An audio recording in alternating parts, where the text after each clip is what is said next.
ছিল আমাদের কলেজের প্রতীক বদল অনুষ্ঠান। আমরা যারা দ্বিতীয় বর্ষে ছিলাম তাদের প্রতীক বদল অনুষ্ঠান। প্রতীক বদল অনুষ্ঠানে শুরু হয়েছিল আজকে দুপুর 2টায়। অনুষ্ঠানের শুরুতে ছিল ওয়েত্রকুরান থেকে তেলোয়াত।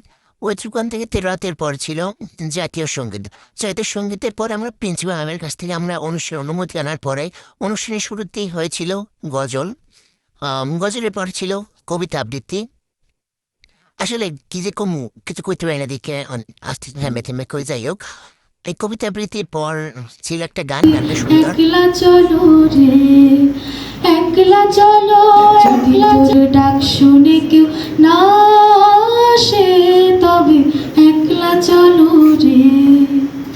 যদি কেউ কথা না কয়, উড়ে উড়ে ও ভাগা, কেউ কথা না কয়, যদি সবাই থাকে মুখ ফিরিয়ে, কেউ কথা না কয়, তবে পরাণ খুলে ও তুই মুখ ফুটে তোর মনের কথা একলা বলো রে।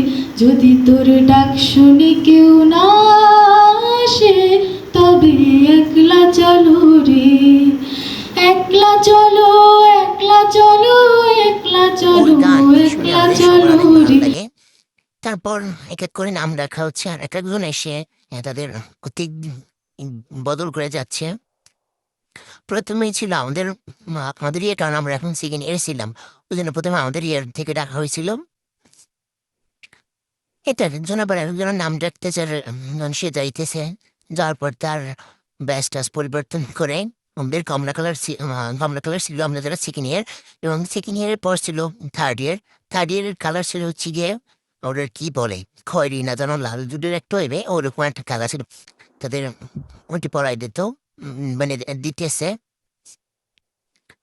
তারপরে ভাইয়েরা বক্তৃতা দিল, আমাদের এটা নিয়ে অনুভূতি প্রকাশ করলো, মানে ভাইরা অনুভূতি প্রকাশ করলো কেমন লাগলো। আমি নিজেও অনুভূতি প্রকাশ করছি, কিন্তু আমার ফার্স্ট টাইম কলেজে বক্তৃতা দিতেছে যেন বেশি ভালো না, এদের বক্তৃতা দেখা